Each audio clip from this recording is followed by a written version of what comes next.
trip to Baldwin City to face Baker, probably one of the hottest teams in the country, playing some of the best basketball in the country, coming off a big win against the number 4 team, Mid-Am.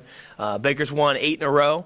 Maybe more impressively, after losing their first conference game of the season, they've rattled off 9 in a row. In this league, it's just really tough to do that. We can attest to that. Every other team in this league can attest to that. So they're playing extremely, extremely well. We're going to have our hands full. Baker was one of the few times this year where I feel like one of the only 2 times in our 4 losses where we just got beat. Northern State was one, and then Baker just beat us up here. I can look in the other games at things that we could have done a lot differently and felt like we didn't give our best effort. But in the Baker game here, we just got beat in a lot of ways. And it starts with them with Garza. It's a senior guard, Brianna Garza. This is a kid that is really improving. She's having an MVP-type season, putting her team on her back and leading the way. And just a very balanced player, is having a lot of success, pushing the tempo and scoring in a lot of different ways, hitting threes. Also gets to the free throw line a ton. At our place, she went crazy. We let her go for 31. I think she had 11 free throws in that game. And so we didn't have an answer for her. So we're going to have to find some way to contain her.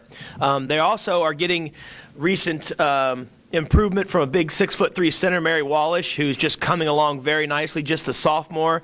She went 10 for 11 from the floor against Mid-America and had 22 points.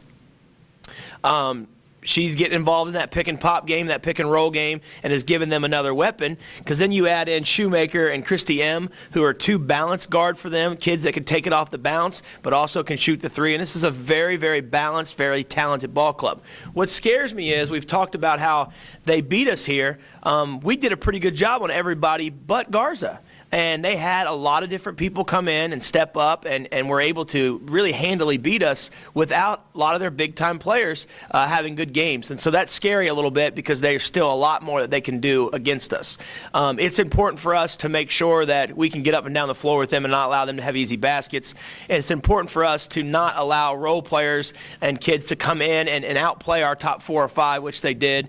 We also really struggled against their zone the first time through. Now, I think we're a better ball club since that defeat. In fact, we watched a lot of game film in the last 12 hours of that first game, and I know we're a lot better ball club, but so are they. So it's going to be a tall task. They're playing extremely well. I think we're playing pretty well. I think this is going to be 2 teams that are playing some of the best basketball of the season, matching up.